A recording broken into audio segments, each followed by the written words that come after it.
Monday, the 26th day of June 2023. Hello there and welcome to our first edition of News Tonight here on UBC TV. First though, let's have a look at our top stories.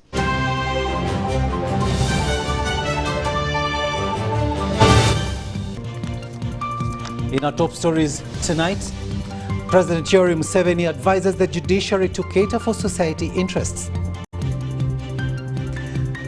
Woman killed under unclear circumstances in Buunga Sub-County, Masaka district. Government to hand over 11 bodies that were burnt at Lubiriha ADF attack tomorrow, June 27th. And in sports, National Council of Sports sets out on the next phase of district sports outreach.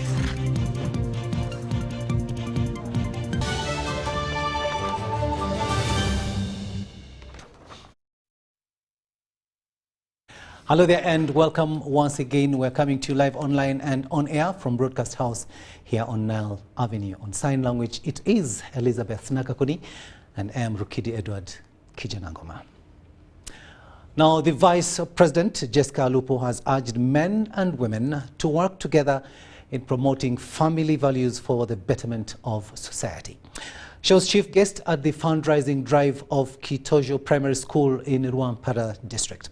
She thanked the area woman member of parliament, Molia Sime Musime, for their invitation. The vice president thanked the leaders for implementing the parish development model and urged them to utilize President Yoweri Museveni's offer on the 2-year PDM repayment plan. Alupo contributed 20 million Ugandan shillings to the fundraising drive of the school and also pledged 15 million Ugandan shillings to the different women groups. She later auctioned a heifer with a starting price of 10 million Ugandan shillings. Over 70 million Ugandan shillings was raised at the event.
Nimbaramusha.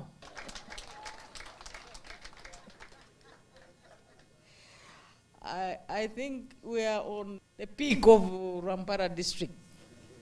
The International Women's Day means that women working with men for the development of their region, but also to recognize the roles of women remain and also the roles of men remain, and there should be no conflict. I would like to thank the people of Rwampara because I have heard from the LOC1 chairman, from the mayor, from the LOC5, from the RDC that Rwampara is very peaceful and the whole of Ankole is very peaceful. So I want to thank you for maintaining that peace. And I would like to assure you that government will continue extending peace to all the people of Uganda.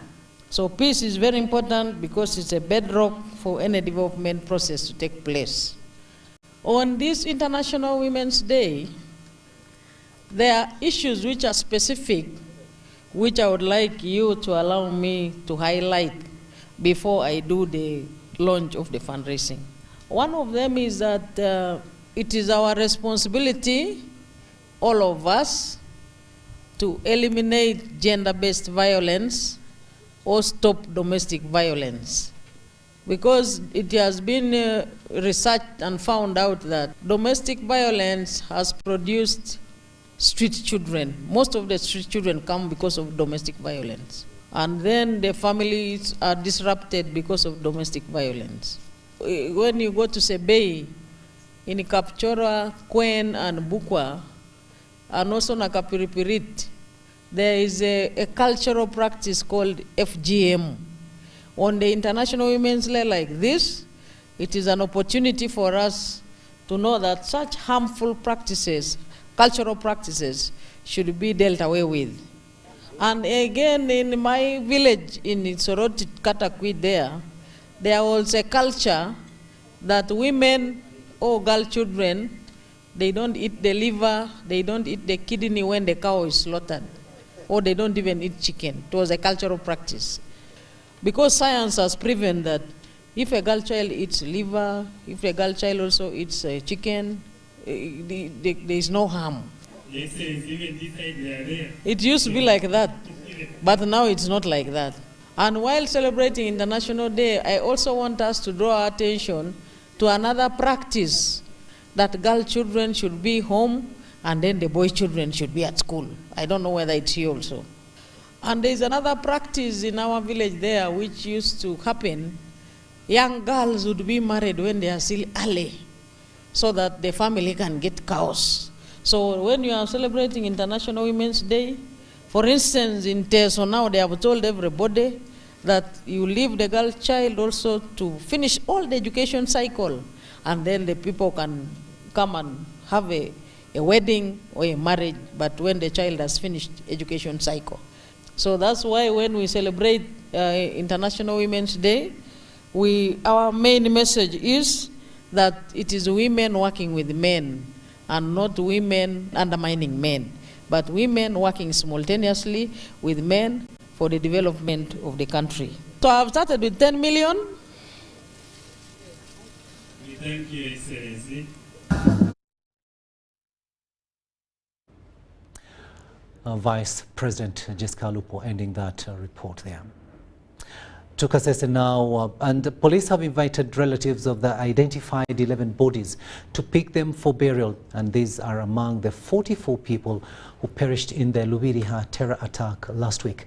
Police spokesperson Fred Enanga was addressing the media at Naguru Police Headquarters. The latest DNA samples from the 17 bodies of the perished people in the Lubiriha school attack, 11 have matched with the relatives. Police have invited relatives to pick bodies for burial from Boira Health Center. Inform the matched persons whom we are going to read here to link up with our forensic and medical teams on Tuesday, that is tomorrow, 27th of June 2023 at around 11 a.m. so that they can pick the remains of their loved ones and proceed with the burial arrangements. Security still have 6 unclaimed bodies, and relatives to the deceased have been invited to come for sample collection. Doing this is to continue helping us in the matching and comparison process. So we are calling upon relatives whose bodies have not yet been identified to send their biological mothers, maternal aunts, and or maternal grandparents to Wera Police Station tomorrow, the 27th of June, at around 10 a.m. For further sampling. The initial 22 arrested suspects, 18 have been released on bond, only 4 are being taken prime. Investigation is sure the school had 2 students by closure of the last term. The director and the headmaster are still in custody. The director of the school doesn't have the list of the students in his school. Then we also have Kambesa Isaac, who is a head teacher of Congolese origin. He has been to Tanzania, has been to Congo, and there are suspicions around him. Meanwhile, police have arrested Vincent Samula, in connection with the machete-wielding men who attacked and killed 5 family members in Masaka city. Samula is a nephew to the deceased family of Sir Longo Mutesasla. Samula Vincent allegedly attacked this uncle of his to avenge the alleged to avenge the death of his mother, who was killed. He claims that the uncle bewitched and killed his mother 2 years back. So over the last couple of years, he had made several attempts to attack and even kill this maternal uncle of his. Police still investigating whether Samla had other accomplices during the suspected revenge mission. Abdul Nasile Lubwama for UBC. Now, President Yoweri Museveni has advised the judiciary and its relevant stakeholders in administration of justice to bear in mind the interest of society while putting in place new mechanisms in the dispensation of justice. Vice President Jessica Lupo communicated this on the President's behalf during the opening of the first high-level National Alternative Dispute Resolution Summit 2023. The summit was held here in Kampala.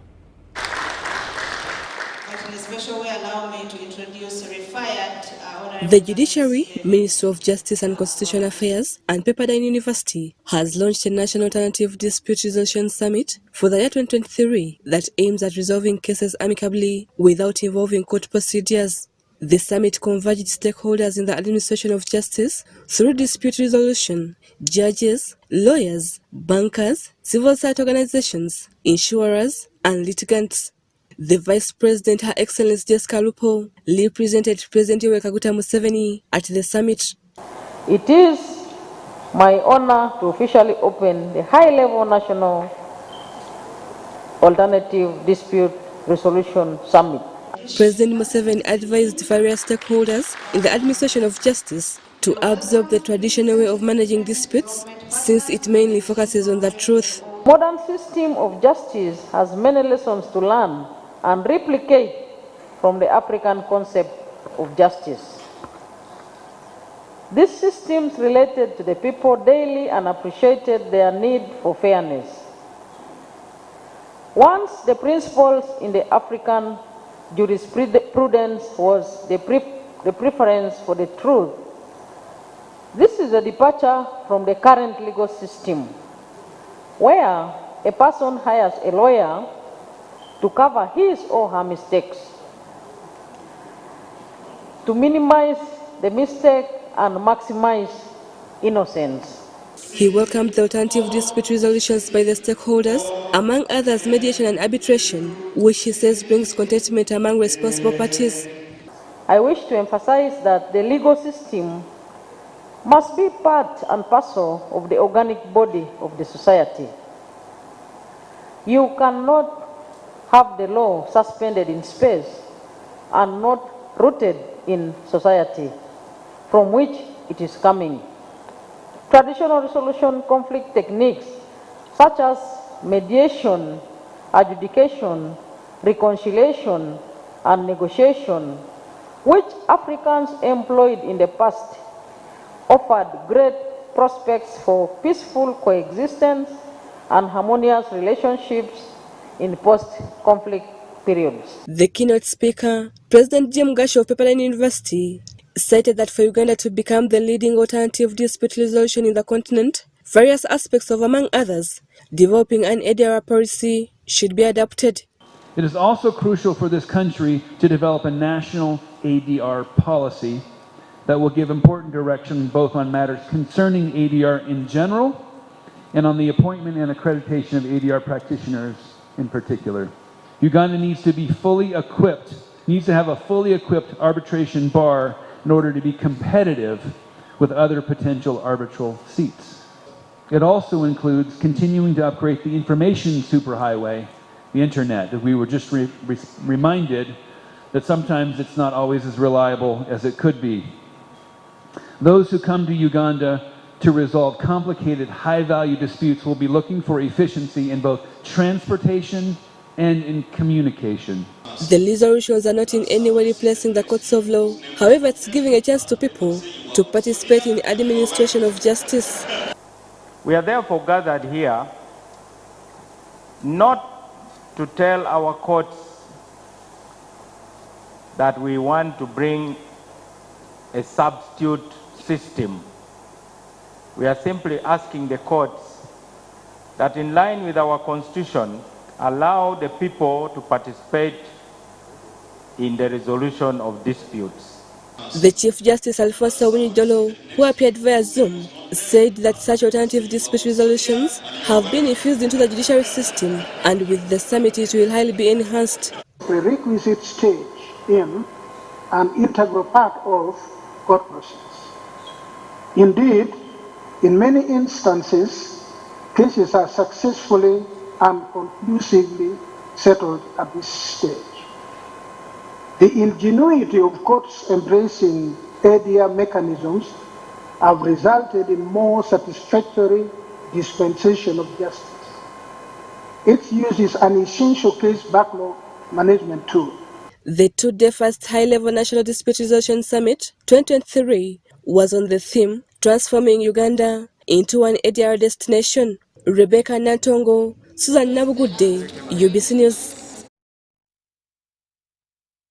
The Prime Minister, Robin Nabanja, has urged Kakumiro residents to value land by using it for productive activities and consolidate the achievements of the NRM government. The Premier was the chief guest at the installation of the 9th Venerable Reverend Padre Eleza Irumba at All Saints Kakumiro Church of Uganda, Archdeaconry. Take a watch. Nabanja, who contributed over 20 million cash towards the installation of Reverend Padre Irumba, also challenged Christians to appreciate the achievements of NRM government and urged them to be security conscious.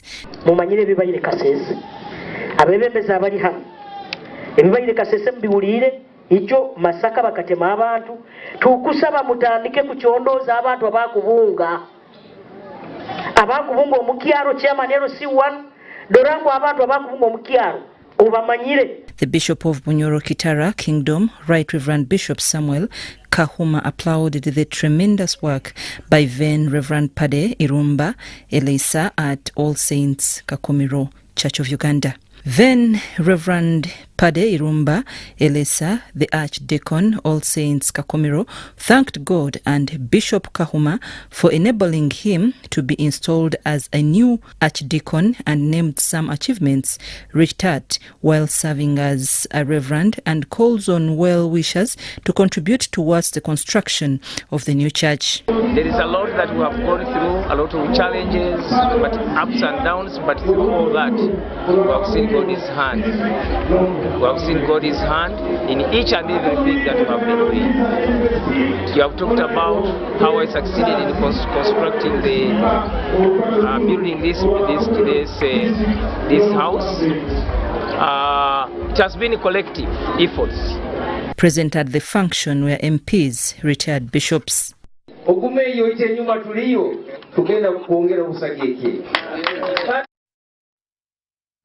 Now, shock has gripped people in Buwunga sub-county in Masaka district after landing on a body of one Sylvia Nachibira dumped in a compound. Now, the deceased Nachibira, aged 30 years, is a resident of Chanjovu village in Buwunga sub-county, Masaka district. According to locals, Sylvia Nachibira could have been killed from another place before dumping her in a neighborhood compound. Masaka District Speaker Francis Chumuli, who is a resident in the village, has appealed to police to come up with a comprehensive report on the cause of the current spate of murders in the district.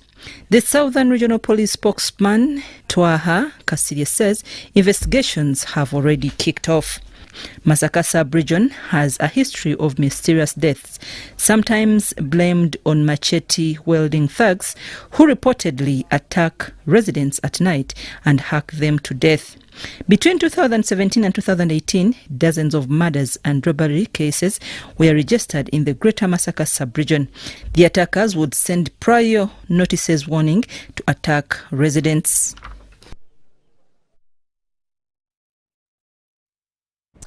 Nafka Farida with that story. Now let's go back to Kasese, where government will hand over 11 of the bodies that were burnt beyond recognition on June the 16th in the Lubiriha secondary school attack by the ADF rebels, and the bodies will be given to their respective parents on Tuesday this week at Wera General Hospital. The State Minister for ICT and National Guidance, Godfrey Kabyanga, said that among the 17 dead bodies that had been taken to Buhinga Referral Hospital in Fort Portal, 11 had matched the DNA test and 6 did not. Kabyanga revealed that those whose samples will not match, the parents of the missing children will undergo another DNA test. So that those ones who have matched, they can take the bodies, and those ones who have not yet matched, we shall take samples again from other relatives. The parents of the children whose DNA matched with the smoked bodies and those whose DNA are still undergoing trials to match have all appreciated the government's efforts on the support extended to them. And they appreciated the president for the condolence message and the contribution. And they were also appreciating UPDF for the deployment so far. But they also requested that more deployment should be done in the mountains. The victims who had gathered at Kime Resort in Imponde Town Council to receive their condolences are still puzzled whether their children who are still missing shall at one time be seen. Among the people who were at the mortuary, my child was not there. And those who are in Fort Portal for DNA, I don't expect her to be there because I had their boys. The hostel which was banned was the hostel for boys. In yet another development to console the parents of the dead students, Peak Fair, through the Minister of National Security, Major General Jim Mwezi, donated 25 million shillings as condolences to the affected families. So I called them today to pass over the mabugo to them, and each child we have given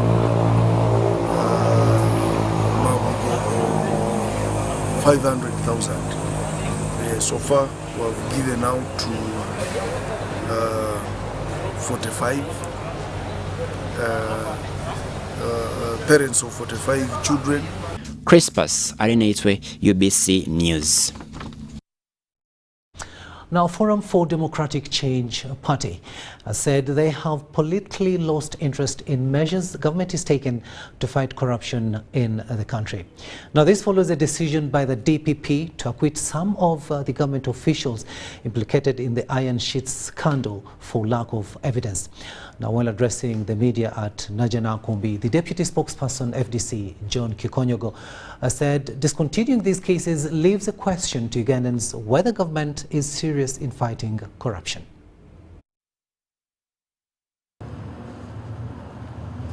We are surprised that the DPP closed these files without taking most of these senior Uganda leaders to court.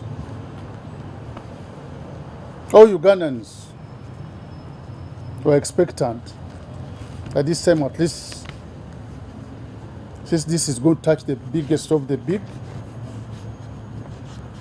if we succeed in prosecuting them, then other cases are going to be simple and most people can be taken to court easily. So we have been denied that opportunity when the DPP closed these files. IGG's office has been also investigating. They are trying some people in court. DPP is trying some people in court. Some of the people in IGG's case the DPP is telling us they are going to be witnesses. So, the people of Uganda, politically, for us, we have lost interest. We don't know whether the government is serious about fighting corruption. It's no more because of this. Some people are saying 7 billion. My foot, 7 billion to destroy FDC. Those who are peddling it, I think, have something wrong with them. These two were worried that some people can infiltrate FDC and spoil it. It should rest and sleep peacefully. FDC cannot be spoiled by any external force. Even internally, we shall quarrel, we shall do whatever it takes, but we shall remain together. We'll now be taking a short break, but before that we've got this announcement, and it's from the Ministry of Public Service. And the Honourable Minister for Public Service informs the general public that Wednesday, the 28th of June 2023, is Eid al-Adha, and that is the festival of sacrifice, and it will be observed as a public holiday throughout Uganda. I will repeat this. The Honourable Minister of Public Service informs the general public that Wednesday, the 28th of June 2023, is Eid al-Adha, the festival of sacrifice, and will be observed as a public holiday throughout the country. And it's been sent by Kaima Godfrey on behalf of the Permanent Secretary, Ministry of Public Service. Let's now take that short break, and we'll be back with much more.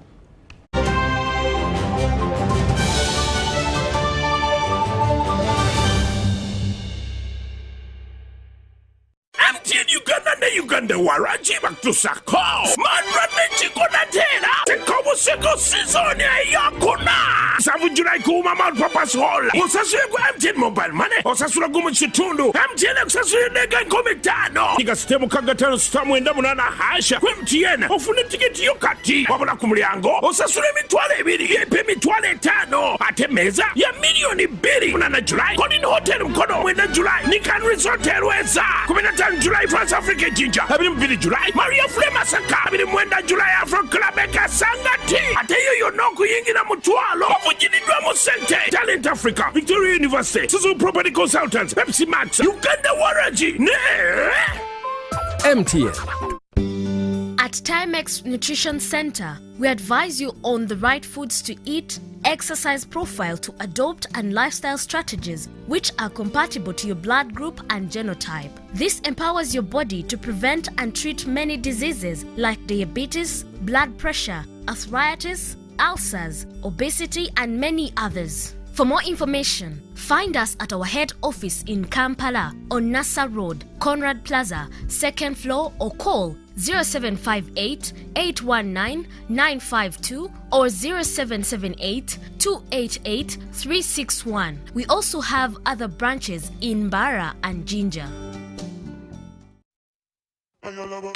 This is the University of Africa. On the streets, you get your real education. Here, everybody has a degree of something. But the most important qualification is imagination. His reason is to be the GOAT. The reason to imagine is to take the beat and make it lit. So no matter what your situation, just use your imagination. This isn't just a girl. She is the future.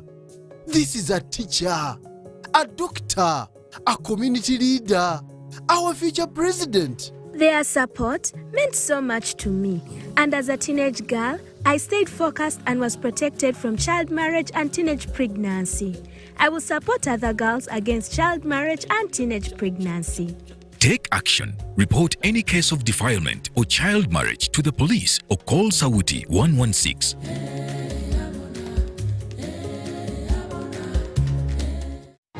Dear Dear Airtel customer, we know that there are days when unexpected stays in hospital stand in the way of your family's welfare. That is why Hospital Center is here to give you up to 100,000 shillings every night you spend in hospital. Hospital Center also offers up to 4 million in funeral benefit. Dial star 185 star 7 star 6 hash to purchase Hospital Center on Airtel Money for as little as 1,000, 3,000 or 5,000 shillings a month. Your cover for the first 1 month is free. Hospital Center is underwritten by Prudential and powered by Turaco. Prudential and Turaco are regulated by the Insurance Regulatory Authority of Uganda. Airtel Money is regulated by the Bank of Uganda.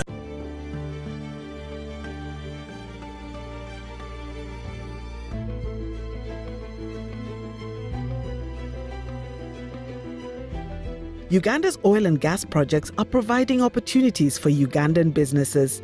Between 2017 and 2022, 40% of the 3,800 procurements worth $4.4 billion were awarded to 460 Ugandan companies. This includes 41 community-based companies that have been awarded contracts worth $2.3 million. In order to be contracted to supply goods and services for oil activities in Uganda, entities must register on the National Suppliers Database. Over 2,300 entities are registered on the National Suppliers Database. Registration is free.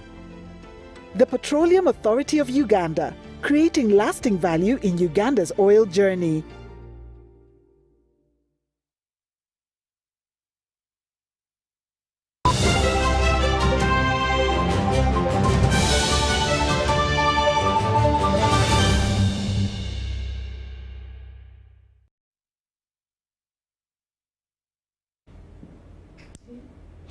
Welcome back from that break, and this is News Tonight here on UBC TV. A warm welcome to those of you just joining us on sign language. It is Elizabeth Nakakuni and I am Rukidi Edward Kijanangoma. Now, the Danish embassy has confirmed reports that Denmark is rejecting holders of Uganda's new polycarbonate e-passports. Now, Denmark is only recognizing passports that were printed before the new type was rolled out.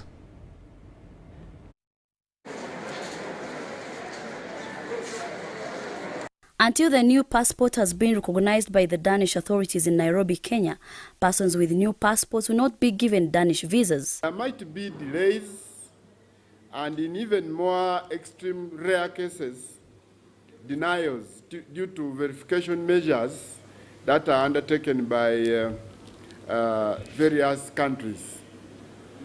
We are in touch with the Danish embassy that is based in Nairobi, and we're in communication ever since this happened, and we are being told that all is being done to ensure that this data verification process is completed with immediate effect.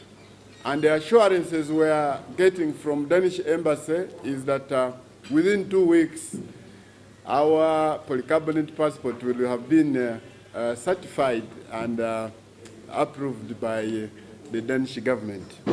The spokesperson, Minister of Internal Affairs, Simon Mundei, said he is aware of the challenges, but all he knows that the new passports are certified and approved by the International Civil Aviation Organization.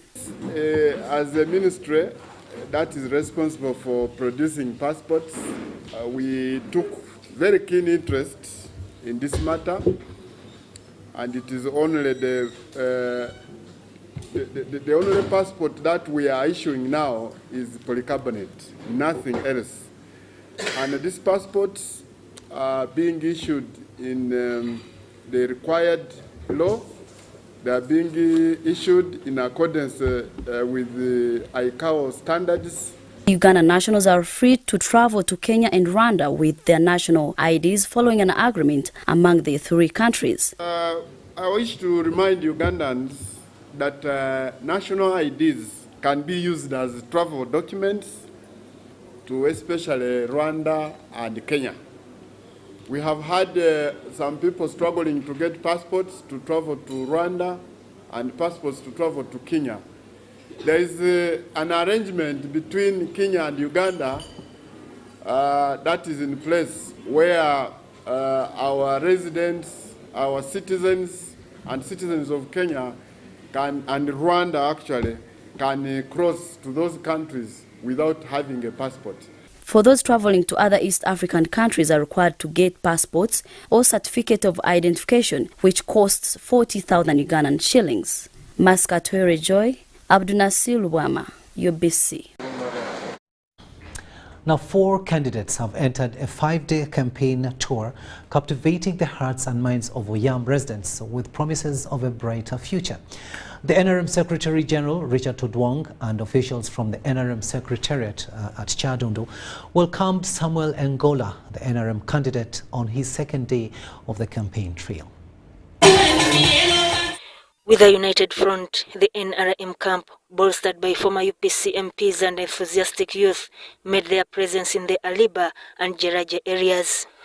Now, we know very well that this constituency was more dominated by UPC. But as we speak, people have realized that during the time of UPC, they did not benefit much as compared to what they are benefiting now during the NRM government. But most of all, NRM government ushered in peace and security in this region.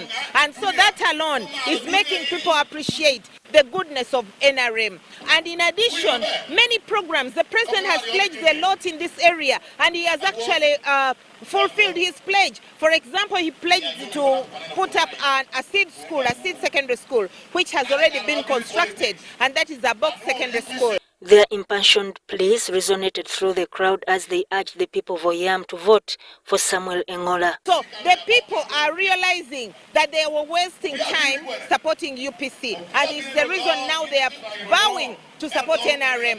Like I have already said, we are receiving quite a number of youth who are joining, defecting from UPC, from the FDC, from NUP, joining NRM. And to us, that is a big sign of victory. Honorable Ayena, who was also a member of parliament of this area, is also vowing to come to NRM. And to us, that is a sign of victory. Cyprus Ayena Odongo, a former UPC MP, took to the podium and revealed their decision to join forces with the NRM. Odongo highlighted the party's reputation for maintaining peace and stability, recounting his personal experience of facing trial at the International Court of Justice on sedition charges. He emphasized the need for a peaceful political atmosphere, making the NRM the clear choice for Oyam residents seeking progress. Secretary General Richard Todwong attributed their growing success to the unity after opposition figures joining their ranks. I am excited and I'm really overwhelmed.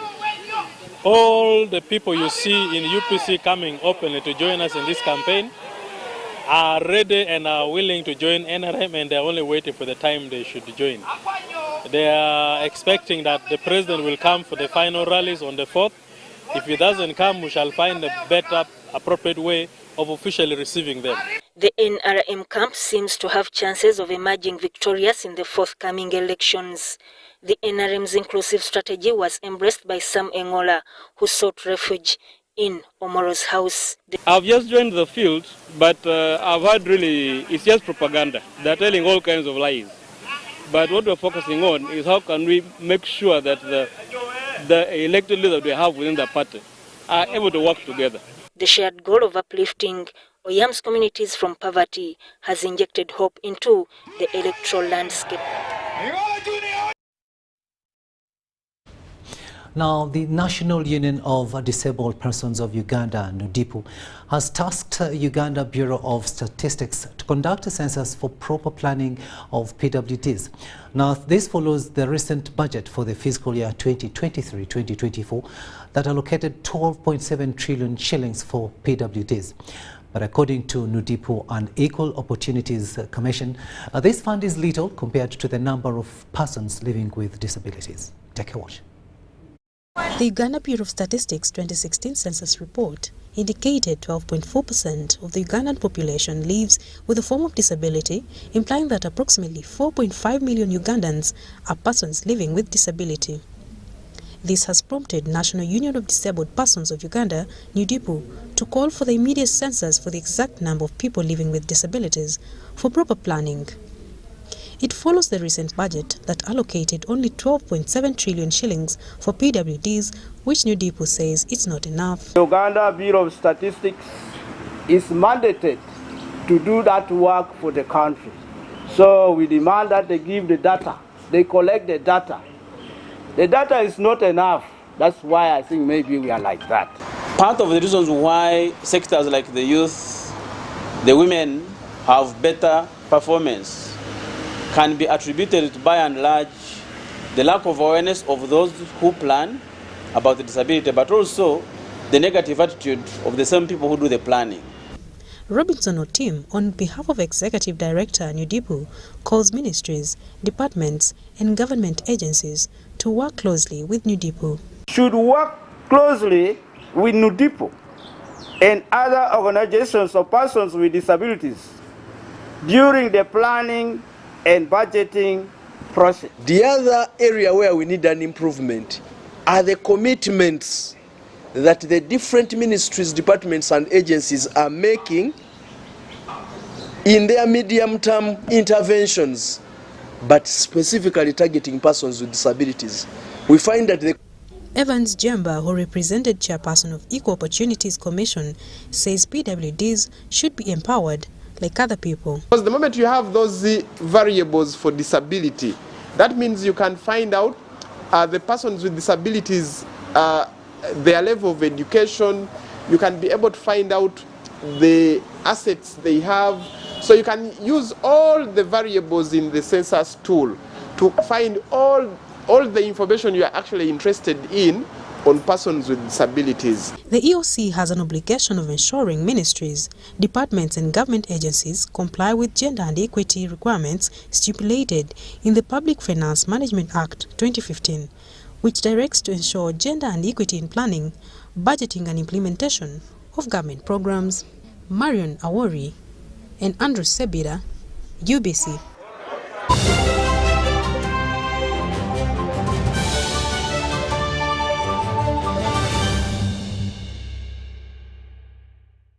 Wakato, this is a quick call. I'm almost out of minutes. Now, so the center. Why rush through such important conversations? Airtel Uganda has made it possible for you to call across all networks in Uganda at the best rates with the new Bona voice bundles. Stay connected anytime, anywhere, with minutes valid for calls on all networks. Dial *100*1#. Select voice bundles and select Bona voice bundles today. Airtel, a reason to imagine. At Timex Nutrition Center, we advise you on the right foods to eat, exercise profile to adopt and lifestyle strategies which are compatible to your blood group and genotype. This empowers your body to prevent and treat many diseases like diabetes, blood pressure, arthritis, ulcers, obesity and many others. For more information, find us at our head office in Kampala on Nassa Road, Conrad Plaza, 2nd floor, or call 0758 819 952 or 0778 288 361. We also have other branches in Bara and Jinja.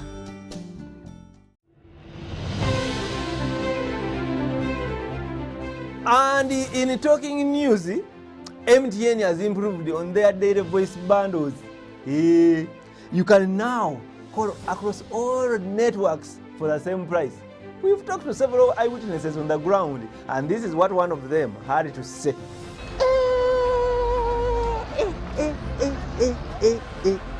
Amos, did you hear about the MTN daily voice bundles? So, to join many more other Ugandans enjoying these MTN daily voice bundles, dial *100 *21# or use the My MTN app to start enjoying. Stay tuned for more offers from MTN.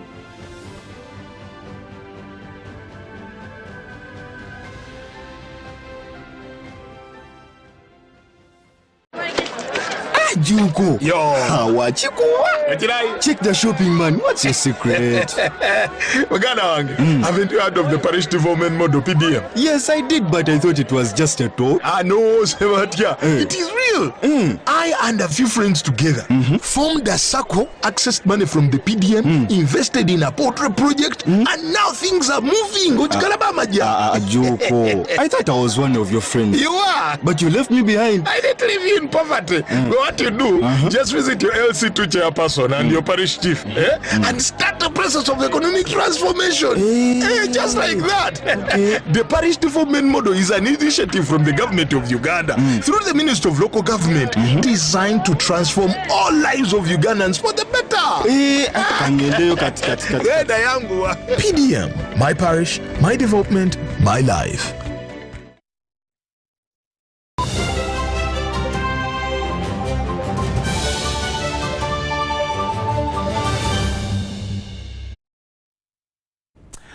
Welcome back. Let's have a look now at the latest in business.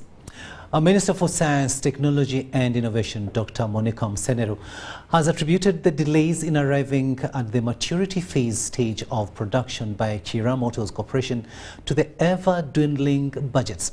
Now, out of the 80 billion that was requested for this 2023-24 financial year, only 20 billion shillings has been allocated.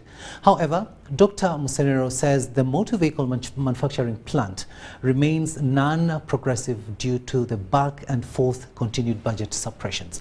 Susan Nawonga reports. Chira Motors Corporation is a motor vehicle industry that was established to champion manufacturing and assembling of vehicles in the country to meet the industrialization agenda and aid transformation of the country into middle-income status by 2040. The enterprise was also put up to solve mobility challenges and reduce emissions through the manufacture of environmentally friendly automobiles. Now, the reason we don't have jobs in Uganda is because we don't have industries. Although the initial plan projection was to start production of at least 5,000 vehicles per year by 2021, this has since not been met due to budget suppression. In a guided tour of the facility, the Minister of Science, Technology and Innovation, Dr. Monica Msenero, noted that the plant has not been able to arrive at the maturity stage as earlier anticipated. We need to understand the process, how we move from the idea and move through the various stages and mature. And sometimes people think this is taking a lot of money.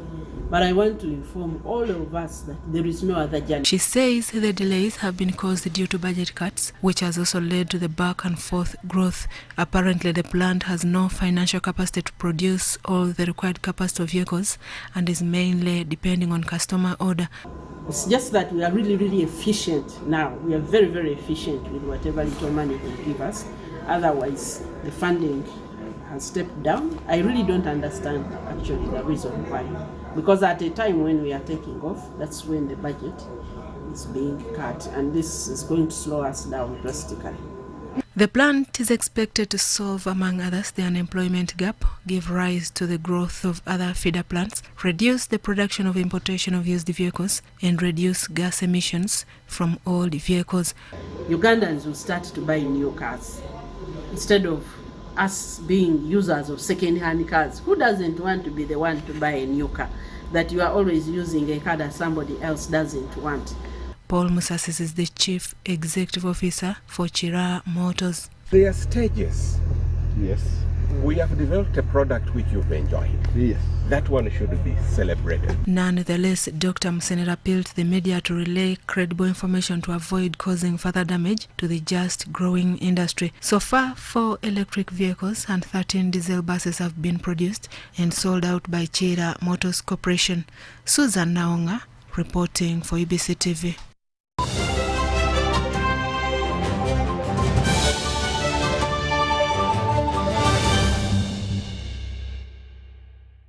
The Tales of Kasozi, brought to you by Uganda Communications Commission. Hello? Hello? This is Kasozi. How can I help you? Hey, Kasozi, my brother. Long time. We last met when we were at campus. It's been a while, but you are the person I'm looking for. Campus? Really? Hey, you don't remember me? Okay, so how can I help you? I'm stuck in Gulu making millions, and I need to urgently send money to my sick mother. But I can't find any mobile money agent near me. I've sent the money to your phone, as you can see the message. It might take a few minutes to come through, but I urgently need you to send the money to my mother. Let me send you her number, and you send it to her chap. My friend, I'm afraid your mom is going to die. What? Because I don't know you, I never went to campus, and I'm also in Gulu. So can we meet at CPS, we talk about it?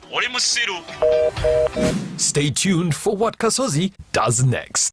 Tofera. Refrain from unnecessary engagements with strangers over the phone. This message is powered by the Uganda Communications Commission. This isn't just a girl. She is the future. This is a teacher, a doctor, a community leader, our future president. She is our family's pride, and as her father, I will protect her from child marriage and talk to her about the dangers of teenage pregnancy.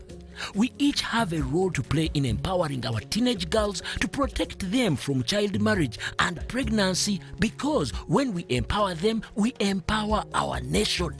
Protect the girl, save the nation.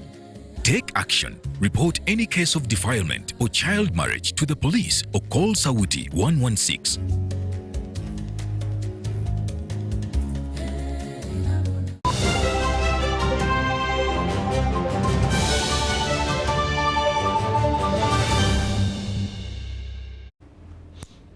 Welcome back. Let's have a look now at some sports news.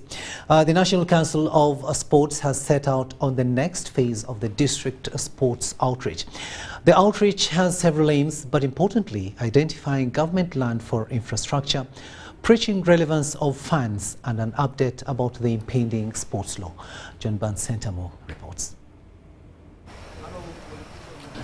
The National Council of Sports' final leg of the district sports outreach is underway and is to have stops in Western, Central and West Nile regions, targeting more than 70 districts. This mission has multiple purposes, but all aimed at improving the general sports outlook of Uganda, targeting professional standards. One of our appeals is that if they have not gazetted land, we are appealing to them to gazette land where we can put sports infrastructure. Secondly, our second reason is we are looking at the facilities and we are trying to tell them that please, these facilities need to be protected. Those that are existing need to be maintained and need to be put to better shape.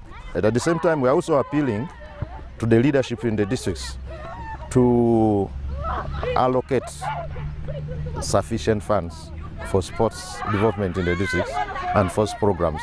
In Western Uganda, the first stop has been Kabarore district, where a visit to the Buhinga Stadium and the Buhinga Annex in Fort Portal City was the highlight. Buhinga happens to be one of the old stadia or sports facilities in the region, but when we look at it, it is, does not measure up to what is supposed to be of a regional stadium. And I think as government, we need to come up and try to see how we develop this facility to meet the appropriate standards. Otherwise, there's a lot of talent in the region, but that talent cannot be properly harnessed, developed, and fine-tuned. National Council of Sports technical staff also held a meeting with various political and technocratic leaders on the issue of revitalizing district sports councils. The reason why we want districts to have sports councils, this is because, one, the sports council is supposed to be in charge of the promotion of the different sports disciplines in the district, but at the same time provides a structure or an organ through which National Council of Sports can directly link with the districts and see how we can move together to develop sport in the various districts, and also to see how we can address their challenges. These were from the districts including Chegegwa, Bunyabugabu, Kamwenge, Kitagwenda, Kasese, Kibale, Ntoroko, and Bondibujo. The outreach that also talks about the sports bill continues in Bushenyi, Mitiana, and Ajumani districts. John Barnes Sentamo, UBC News. A Sacred Heart Senior Secondary School, Mushanga, has introduced a Sacred Heart Mushanga League for alumni to compete in different sports disciplines. The launch took place at Panamera grounds here in Nagoro. Classes of 1987 to 2022 of Sacred Heart SS Mushanga gathered at the Panamera grounds on Sunday 25th June 2023 to take part in sports disciplines like football, chess, tennis, netball, basketball, and others, as the school launched its inaugural Sacred Heart Mushanga League. This league, it is called Mushanga League, and it was formed targeting like OBs and OGs, Sacred Heart Mushanga. Actually, this was like an opening up of the league. According to what we expected like only 6 teams, but to my surprise, they have played 14 teams and everything is okay. But we are planning to have the league in September. This league will contribute sports development in the Western region and networking amongst the alumni. Events, we expect them to be huge and massive because nowadays people have tested what we can offer and everyone is saying we cannot wait for the next event to come. There have also been bits of other indoor games, board games, cards, like chess and so on, so everyone is excited. The management has encouraged former students and well-wishers to come and join the league when it starts. Presenting the Elite Snipers class of 2010-2015. It's about the day. I think it is on. It's not a bad one. We are progressing very well. We are coming for the league at all costs, regardless of what is going on, how it comes. We are going to achieve this. The league will officially kick off in September and will be played at different grounds in the Western region and Kampala. Crispus, Alumni, Grace, Kemidisa, UBC Sports. It's coming to 4 minutes to the hour of 9 in the studios of UBC TV. We've finally come to the end of this first edition of News Tonight, this Monday, the 26th day of June 2023. But before we leave you, let's have a recap of our top stories.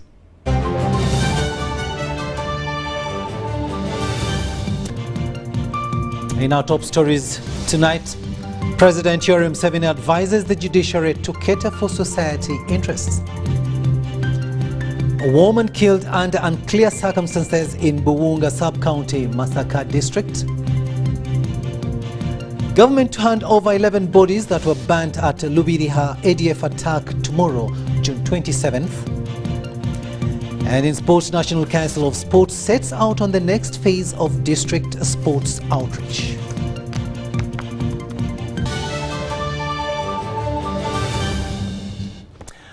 And that's all we had time for. Thank you so much for having kept us company. But before we leave you, let me read this announcement once again, and it's from the Ministry of Public Service. And it says, the Honourable Minister for Public Service informs the general public that Wednesday, the 28th day of June 2023, is Eid al-Duha, and that is the festival of sacrifice, and will be observed as a public holiday throughout Uganda, and it's signed by Kaima Godfrey on behalf of the Permanent Secretary, Ministry of Public Service. Thank you so much for watching. Our next bulletin comes your way at 10 p.m. on sign language. It is Elizabeth Nakakuni, and I am Rukidi Edward Kijanangoma.